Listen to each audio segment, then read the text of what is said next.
Welcome to Seasoned and Unbothered. We're two women over 50 serving grown women wisdom with a side of humor because we've earned the right to say what we mean and mean what we say. Hello and welcome to Seasoned and Unbothered. How are you? I'm great. How are you? I'm good, thank you. What's been going on? It's been a minute. Yeah, I know it's been a minute, but life has been lifing, the young kids say. Yeah. Nothing, just working, grinding, and thinking about this and thinking about what we can share and with everything that's going on in the world, it's a lot going on in the world right now. So I just beg everyone or admonish everyone to pay attention. Just pay attention. Yeah. It's so funny that you say that because this is totally not on our topic today. But thinking about things that are going on in the world, I'm obsessed with TikTok. I'm on it. I wake up, I'm on TikTok. I go to sleep. It's the first thing I do in the morning, and it's the last thing I do at night. I know. Very good. So I open up TikTok this morning, and everyone is coming across my For You page saying that September 23rd is the end of the world. The world is ending on September 23rd. Where did they get that from? I don't know. I don't know how it got on my For You page. The day is September. It's the 21st, though. That's today, right? Well, I don't even know what today is. The 21st. It's the 21st. Yes. So the 23rd could be the last day. Tuesday. Okay, that's a great question. If you did think the world was ending in 2 days, what would you do? What would you do? Let us know. We might have to. I was like, first I was like, I did make a TikTok about it, so you can follow me on TikTok, where I am very upset with my mother because my mother keeps me updated on the news, but she did not tell me. Does she know about it? No. Because I so said, one I of don't the comments was like, your mother didn't tell you because it's not real. I was like, but we don't know. We don't know. That brings me all the way back to 1999. Oh, yeah. And I remember all the nonsense that we had to go through for my job. They like, the computers are going to stop. The world's going to end. And it was this whole big thing. The computers weren't programmed to do anything. To do 2,000. Take money out of your bank account. It was all this stuff. And I don't know if you guys did, but I did everything they said. And we were like, and I remember, this is really funny. I remember my ex-brother calling us and saying, spend all your money and just create all these bills, do all this stuff because the world's ending. I'm like, Negro, what are you doing now? So for the next 2 days, we're going to spend all our money. I thought about all the things I could eat. I was like, I am eating everything. I'm finally off this diet. I am eating everything. I don't even know what that feels like because I refuse to diet because I refuse not to eat what I want to eat. I am eating everything. The world is ending. I will not be hungry. That is funny. I don't know what I would do. You know what? I don't think there's anything in this world that I mean, of course you got your bucket list, right? I'm not running out trying to do those things, but I'm at peace at where I am. Yeah. I'm at peace with my relationship with Christ. I'm at peace with relationship with my husband. And I think all the people in my past, I don't think I have any people out there like, oh. But you got to be like, hey. Hey, I got to call and say I'm sorry. Ooh, to make sure I make it to heaven. But I don't think so. I think I will just, I don't know, cherish the moment. I probably would call my daughter like, I want to see you every day. Yeah. Something like that. Other than that, I can't think of anything. I thought about it too. Yeah, there is nothing in the next 2 days that I would feel like I would need to do but want to be with the ones that I love. Right. Like, if it's all going to end at one time, I just want to start. My daughter's single. I'm like, come on over here so you can be with us. Can we have a great We all going together. Come on, y'all. We just going to end it all together. Okay, I'm sorry. I know we got on the tangent. Yeah. We went way, well, we went left, she went right, whatever, right? We're coming back together now. We're going to focus. We got to focus because we got a good topic. We do. Oh my goodness. I got a phone call the other day from a good friend, and she remained nameless, right? I might call her something else. I'm gonna call her Jane Doe. But I don't know, I won't call her anything. But at any rate, I got a call. Unfortunately, she is a side chick. And you might say, wow, one of your friends is a side chick. And I can't I don't know. She called me about it, and I started thinking about it, and I gave her... Can I ask a question? Sure. So just so I understand fully, because we did not discuss this story beforehand. I kind of wanted to hear it with all of you. I just text you saying, oh my goodness, we but need I to didn't talk know about the it. story. But when she's defining her side chick as, she knows about the wife or girlfriend. She knows that he has... She knows about the other person. That he has a significant other. Yes. And that, okay, so I just want to make sure that Well, one of the things that I think also... Has she always known? No, I think she did not know in the beginning, okay. Right? And, of course, I'm not going to say a typical guy because this is definitely not a show to bash guys, right? Mm-hmm. But he did not tell her. He told her that he was married, but they were no longer together, mm-hmm. and that he was just there because of the children and all this other kind of stuff, right? So they were separated. But living together. Okay. Okay.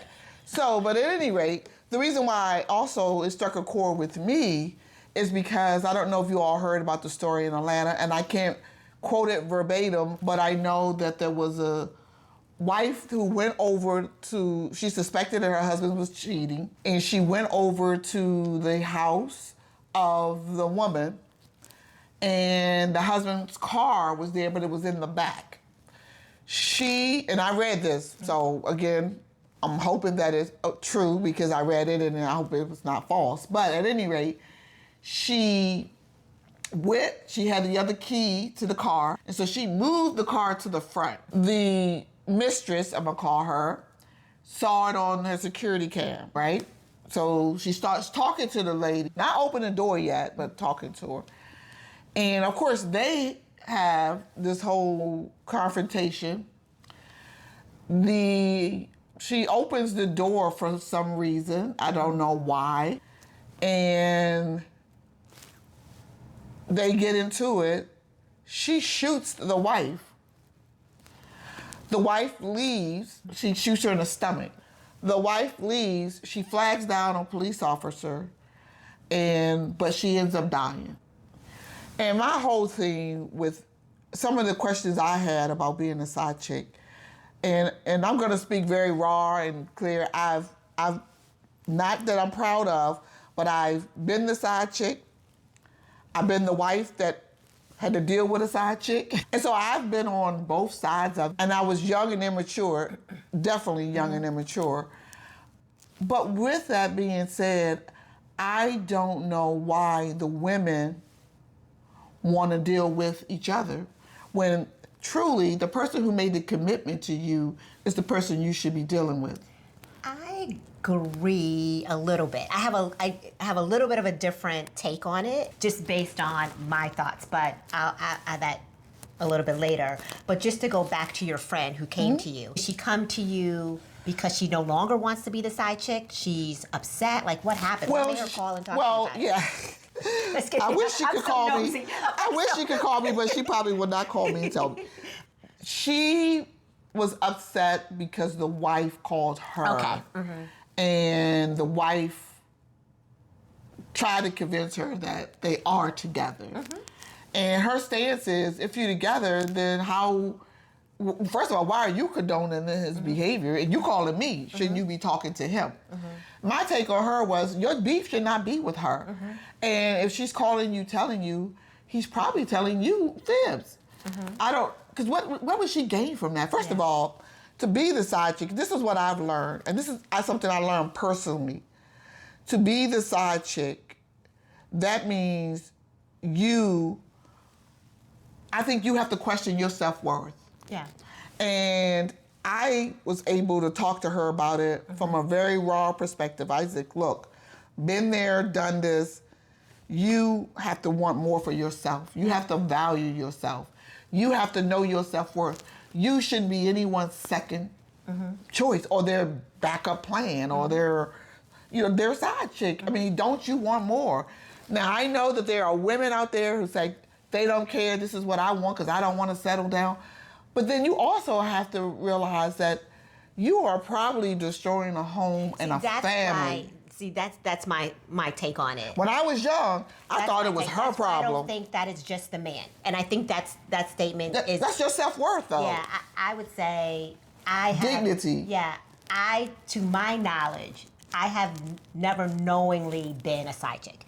I have had women call me and say, you're messing with my man, but I never knew that he was in a relationship. I was a side chick by default.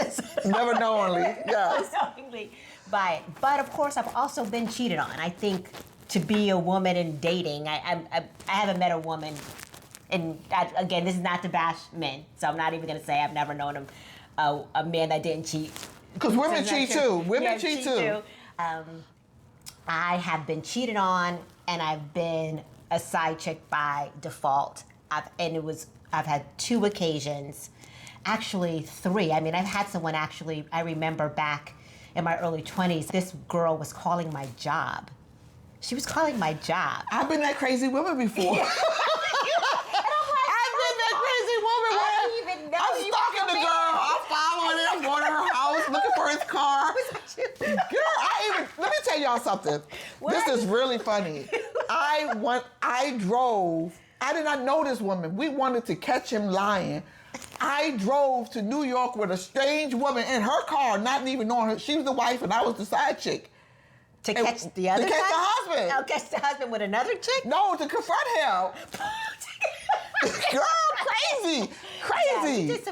Yeah, we do some crazy stuff. We do some crazy stuff. Yeah, so I would say that, so that's why I say that and this may be a kind of a, forgive me if it comes off as a sanctimonious take. I believe that a man and a woman, if they're married, they take a vow. As another woman, I should not break those vows because this marriage is ordained by God. I gotta leave that alone. Well, you also reap what you sow. Most of the time, if you're a side chick and you do all that, when it's your turn, you don't want anyone to do that to you, right? Yeah, I would never want anybody to do that to me. That pain that you feel of someone really cheating on you like that it's astronomical. I see how some people just flip. Oh, I could see how when you put all your trust and your love. But as a side chick, I want to tell, because I've been one before and I understand. And I grew from that. I healed. I had to heal within myself to know my self-worth, to know that I am a beautiful Black woman and I deserve to be someone's priority, not their side chick. And if you love me and you really want to be with me and you don't want to be with her, then you should leave. Now, granted, we are crazy once we get feelings, and it takes a strong woman to walk away from something that she really wants when she hears something that she knows goes against the grain of who she is. But a lot of men sometimes are not truthful because they'll get you all wrapped in it. And once you'll get your feelings in it and your heart, your love, that's why it tells you to be careful who you give your heart to. Because out of the heart, you will make some dumb decisions, right? Oh, yeah. But one of the things that you want to be mindful of, and I want to say this, that being a side chick often means that you are accepting someone else's crumbs. So when you think about it, you can't say, oh, I'm the baddest thing in the world and I'm this and I'm that, and you somebody's side chick. Because you are lowering your standards. You are putting yourself, to me, you are somebody else's crumbs. You are not showing that you are worthy to be loved. And affection, you can't even get the proper affection for him because he's committed to somebody else. He could never fully commit to you because he's already committed. Yeah. And you said, and even if he's willing, I've learned now, and again, it took me many years. I'm 59 years old now, so I have some tread, right? And I know some things, and this is one of the reasons why I wanted to do this show. I wanted to impart some wisdom. I think our young ladies, you don't have to be in your 50s to be, first of all, you're probably not, hopefully you're not going through this in your 50s, you learn by now, but in your 20s and your 30s, and you have to really think about it because it also damages you mentally and emotionally. When you get hurt like that and damaged like that, you become damaged good. You carry this baggage with you in your next relationship. Whether you are the one you can't fully love and commit because now you don't trust, right? Because it destroys your trust if you didn't know about it. Now, even if you knew about it and you went into it, I question people who say, well, I don't know, when people say, oh, but I love him and he loves me. Does he really love you? Yeah. And do you really love him? Because how can you love someone who treats you like that? I think it goes back to what you said about damaged emotion, that he kind of damaged emotionally, because I think that one part of that comes from being attracted to unavailable people. Sometimes you have to know. Some people want that or feel that they like someone being unavailable because it's a challenge, and I'm gonna get him. You may not even want him really. Well, not only that, get him. You don't even know what you're getting. Her. Yeah. Because you get the good parts, right? Yeah. Because when you're in a relationship, trust me, when you're in a relationship and you are cheating, you are probably, when you go to be with that side chick or that whatever, the guy or whatever, everything with them gonna be great, right? Because first of all, he's whining and dining you because he ain't got to deal with the issues with you. He ain't got to deal with paying the light bill, the water bill, the mortgage. So when he with you, it's all fun and games. It's all excitement. It's most of the time very sexual, right? So they're fulfilling some other little need. So the person who you're really getting to know, you're not even really getting to know him. You don't get to see what it's like when he's really angry. You don't get to see what it's like when he got to deal with stress. You don't get to see that, is he around? Is he helping clean, cook, watch the kids? You getting all the good stuff. All the good stuff. And I think for him, and just kind of think about it from a male perspective. Have you ever seen the movie Fatal Attraction? Oh, of course. Probably 100 years ago. Yes. There's a scene. Glenn Close. and there's a scene where, and I can't remember their character's name, but Michael Douglas and Glenn Close. He's at her house and she's making him dinner, a pasta dinner. You talking about when she put the wrap? No. Oh no, that's when the other they're one. When they were dating. or when they were just having fun. Yeah. And he is telling her about his day. And she's so enthralled with him telling this story about his day. And my mind always went to, his wife has probably heard that story before, probably doesn't care to hear that from a man's perspective. So I think sometimes they enjoy that this is new. That she's interested in what I have to say. She's giving him all her attention. All her attention, all the affirmation. If you ever watch Fatal Attraction and you go back and you watch that scene, you can see how he's getting off on the fact that this is a woman who's interested in what I have to say. Because I've probably told, my wife already knows this story, and she's probably doesn't want to hear it anymore. Now I have to tell this story, and this woman is so interested in me. So I think that I think women also, you said, hear the good parts, hear the good things. She hasn't been with this man for 20 years. So it's all new, it's all exciting. Well, she probably didn't even know what his poop smelled like. I'm sorry.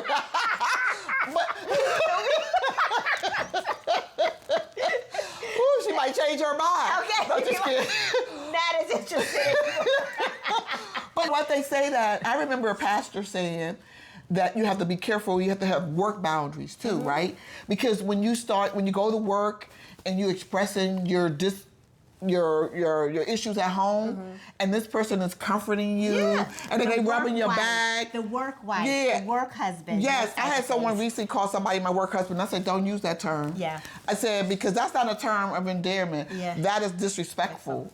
And I said, and so you have to set the boundaries. You have to know that you have to be careful that you don't expose some of your intimate details of your life. Same thing with our girlfriends. You can't tell them everything your man doing to you and what he doing for you, because then they become whatever, right? So, but a lot of times, that's how some people fall into relationships, where you start to feel like, oh, that feels so good. Now he's rubbing your shoulders, telling you it's gonna be all right. And sometimes it seems like they're counseling you and helping you, but then you start feeling attracted to that because it's soothing. Yeah. It's someone who's listening to you. Because you feel like he's blowing you off. He's trying to watch the football game. I don't want to hear that, woman. You got to be selective, too, like when you have conversations with your husband so that you get his full attention. And sometimes you got to make sure you're giving him all of your attention so he feels loved and wanted and desired. So but again, that's another, this subject is going haywire. Yeah, we had so much to say about it. I didn't even know it would go like that. I think you brought a point about why be angry at the side chick. Because sometimes, in some cases, she does not know. Sometimes they get ignorant. I mean, they get ignorant, too. Sometimes she doesn't know. And in my situation, I didn't know. So when she called me on the phone and was like, hey, I see your number in it wasn't even her husband. It was her live-in boyfriend. Okay. I see the number coming up. This is who I am. I would appreciate it if you would not call him anymore or deal with him anymore. And I said, all right. Because that's not one thing. I'm not going to share a man. I'm not going to fight over no man. He lives with you. He don't live with me. He made a decision to live with you, build something with you. If he chose to leave that, he can leave it. He can leave it. But I'm not going to be any part of it. Y'all work out what y'all have to work out. And then if it's meant for me to be with that person or whatever happens in that, then that's meant to be. But I am not going to still, when she told me, and some people may disagree with this, but when she told me. Did you talk to him again? To leave him alone, I left him alone. Well, but did you talk to him again? Did he ever try to explain the situation to you? Because what I find too, that's a strong woman, to not be complicit in hurting another person and destroying a relationship or a home or whatever.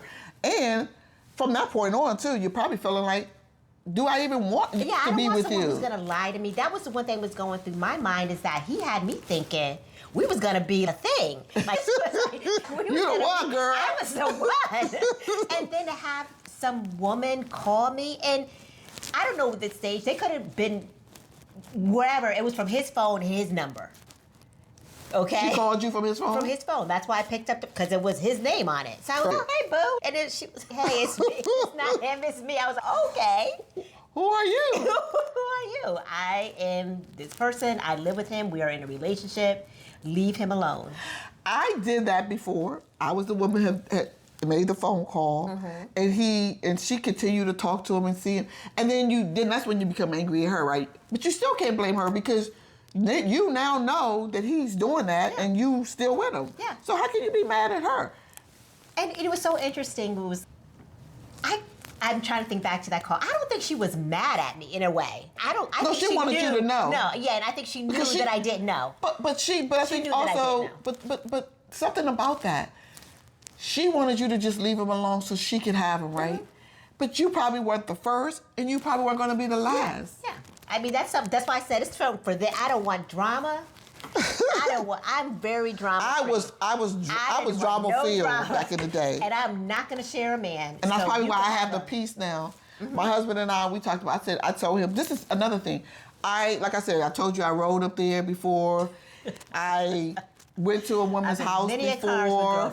And then I had to make a decision that I will not live my life like that. First of all, if I have to check on you, if I have to follow you, if I have to put a tracker on you, I don't need you. I don't need that kind of energy in my life. I think God made me who I am, and I know He will bless me I knew that He would bless me with someone who would love me for who I am, and I do not have to worry about that. I do not, and for a long time I was scarred. Every man that I was with, I think I always had that they were going to cheat on you? Yes, yeah. I was scared. I was scared that they was going to cheat on me. And I will say, in this relationship that I have not been that way. And him and I had the conversation early on, and I was like, look, if I have to feel that way, if I have to think you're cheating on me, I don't want to be with you. Yep. I don't want to feel like I got to go through your phone. I heard what man, like, smell your undergarments to see if you smell like sex. What? I will not do that. I will not bring myself down that low. If I have to feel like that in a relationship, guess what? I would rather be by myself than to be in a relationship. Like, I deserve someone who chooses me fully, not when it's convenient, not when your wife pee you off, not when you can sneak away. I will never have you I am a holiday person. You would not get away with that with me, because I'm all about the holidays, and I want my man with me. I want to be with him. I want to love on him. I don't know. A lot of women settle because they have little kids, or what they're doing for them. If they have a man that's really, really providing for them. I don't think we need to leave out that sometimes people have arrangements in relationships. And that's it's just different like, too. You do you. I don't want it to affect what we have at home. Don't let it interfere with what's happening in the home, and you do you. There's that too. Well, but then that comes to, I would call that what I call an open marriage. Yeah. Whatever agreement two people make, if you're grown enough to sit there and say, babe, I love you, whatever that means to you. I like what we develop and grow, and I'm fine with you going out, doing other things. Just don't let it come here. Don't have no chicks calling me. Don't have my friends calling me. Respect me enough that you ain't doing stuff out there where the whole world. That's what they said Wendy Williams had. Until he made the baby, she was okay with the side chick and stuff. And I don't know how true that is, but I think she kind of said it. Like she told him, don't ever bring home, a child that was the straw that broke the camel's back.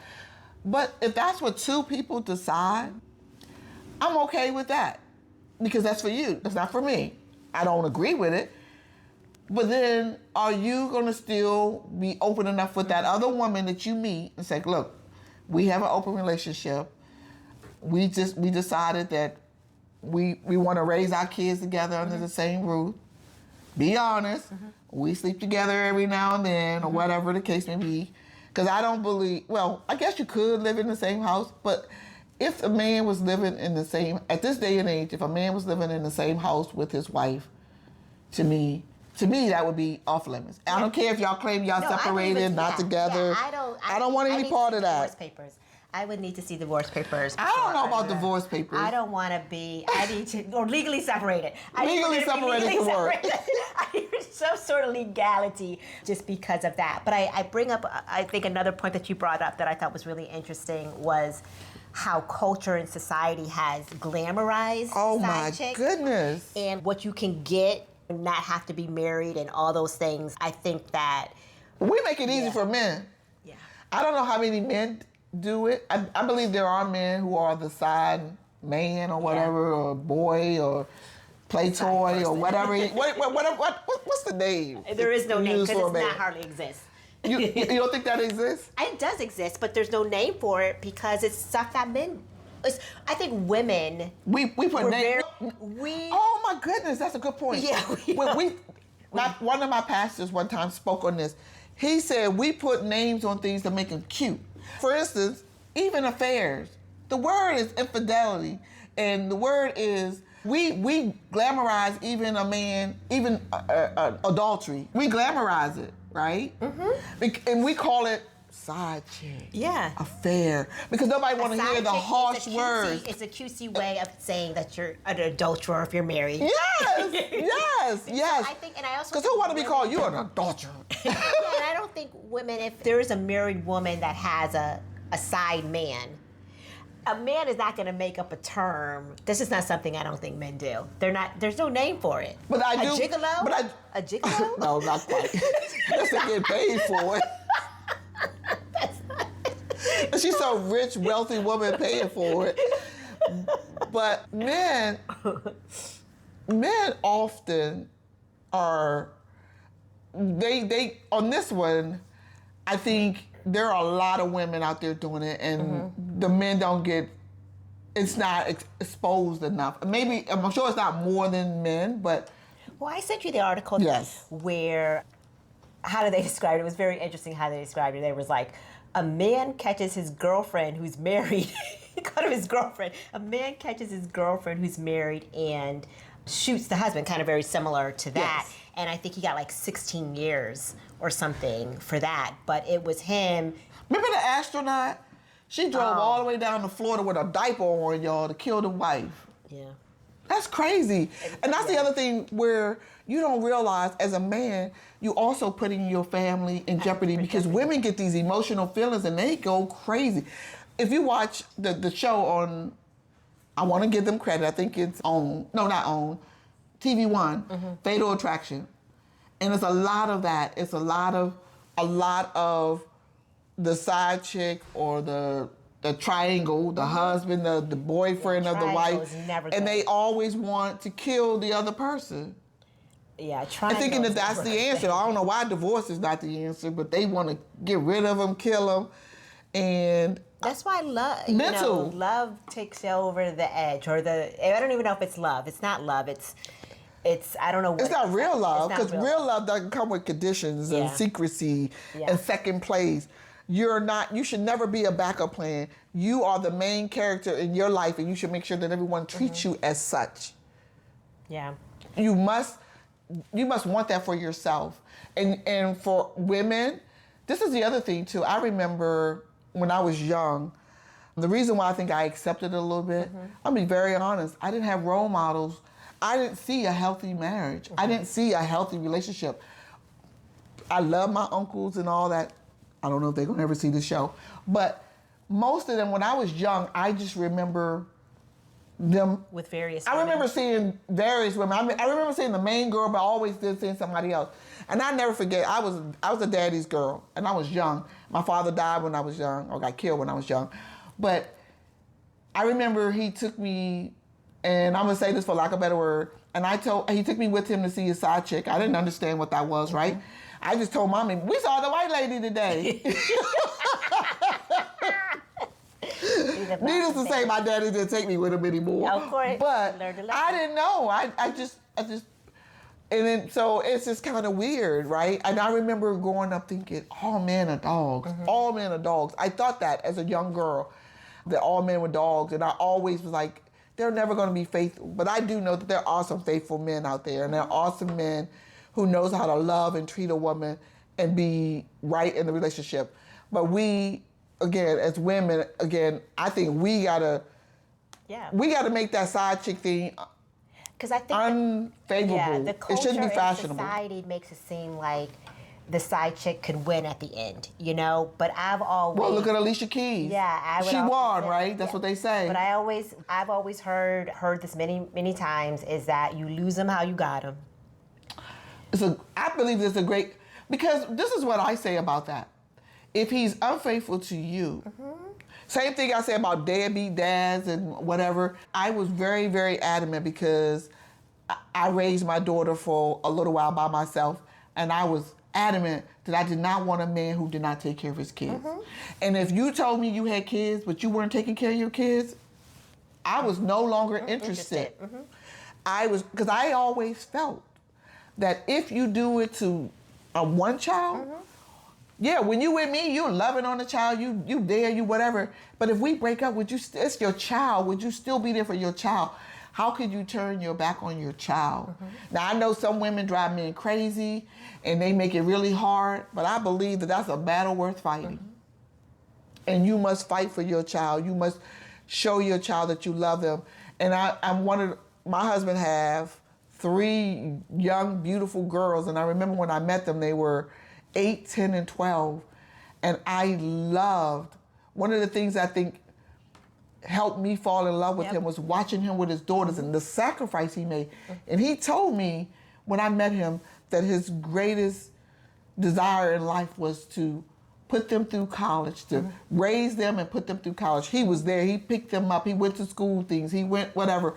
They called him, they going on a field trip and need money. He would drive it wherever they were.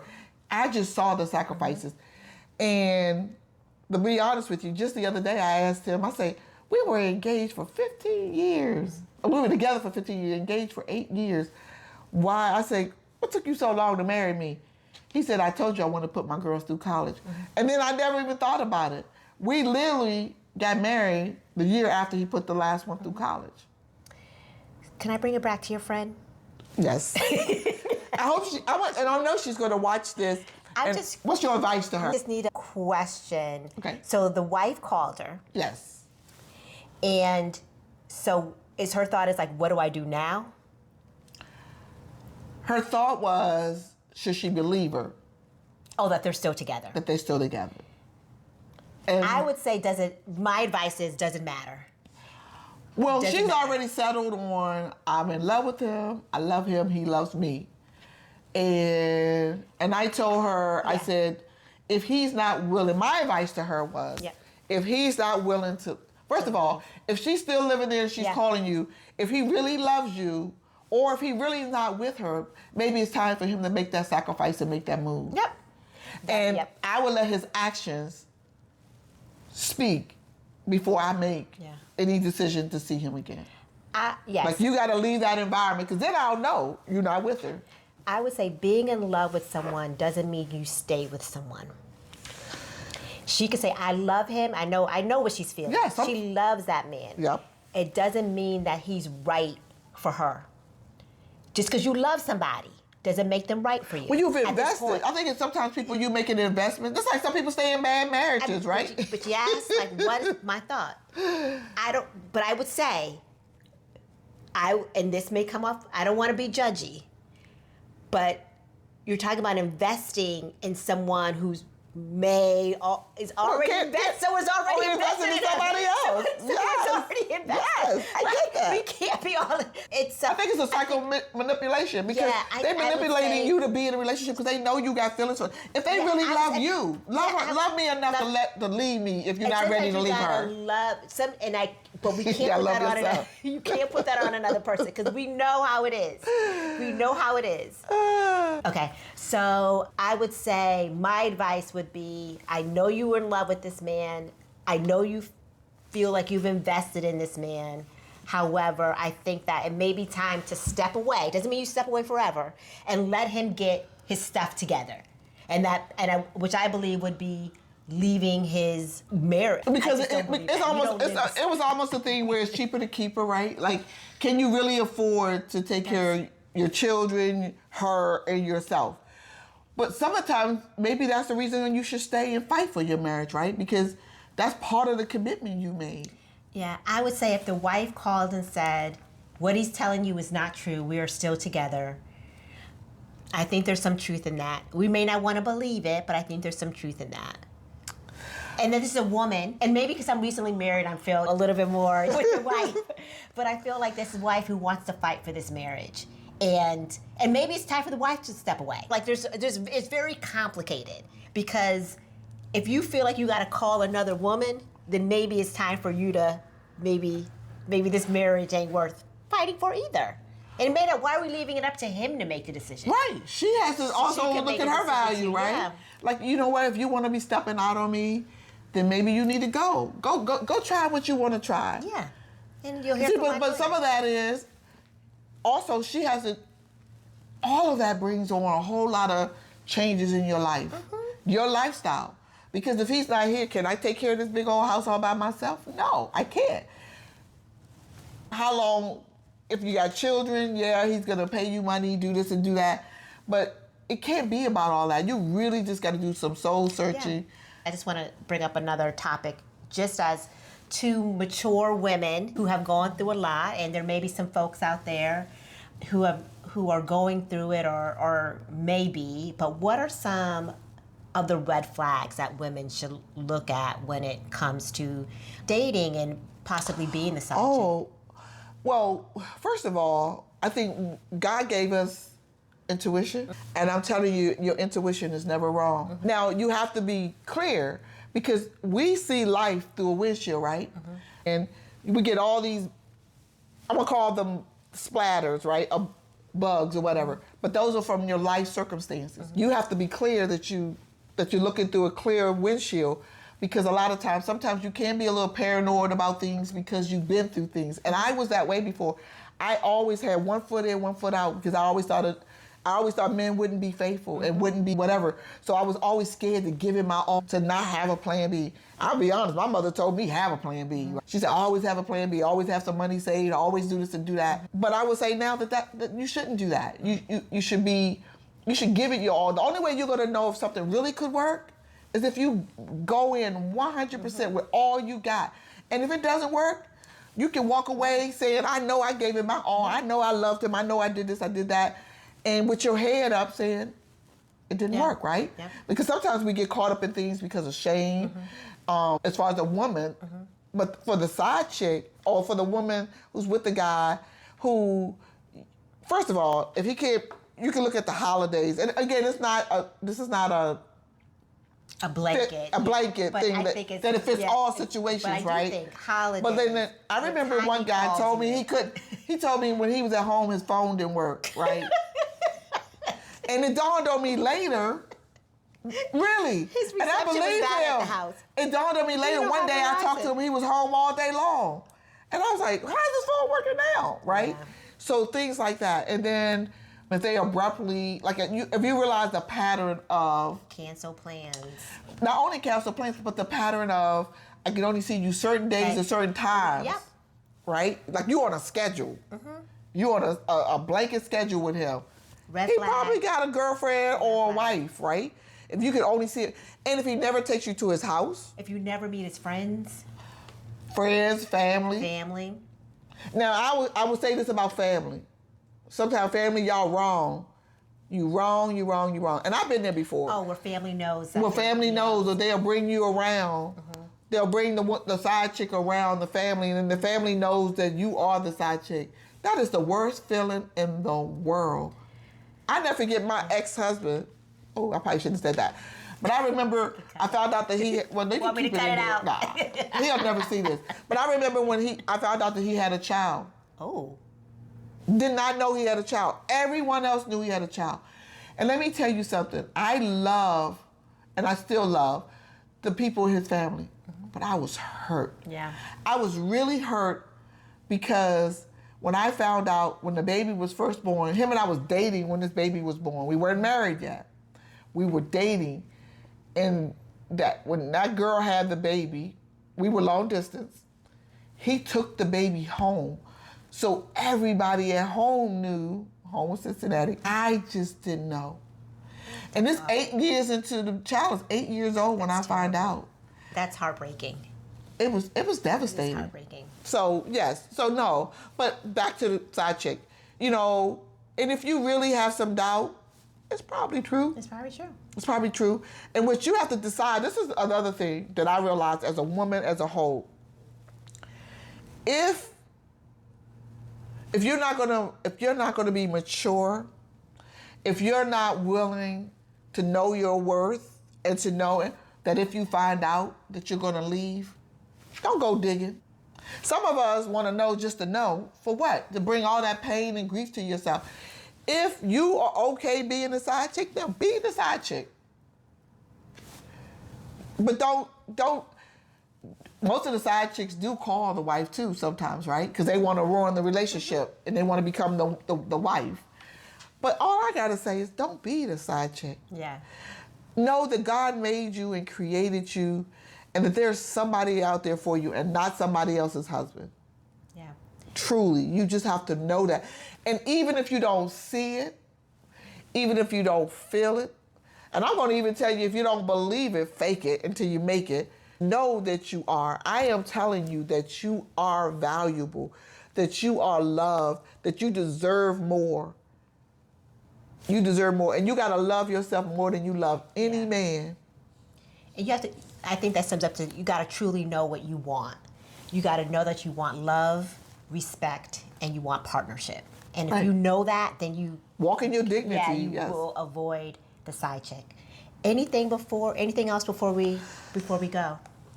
Again, I'm not trying to stand on any... I want to make sure people know I'm not trying to put down the side chick. I'm not trying to put down men or women. Because again, unfortunately, been there, done it, can wear the t-shirt. Yeah. So I've walked in it, so I know.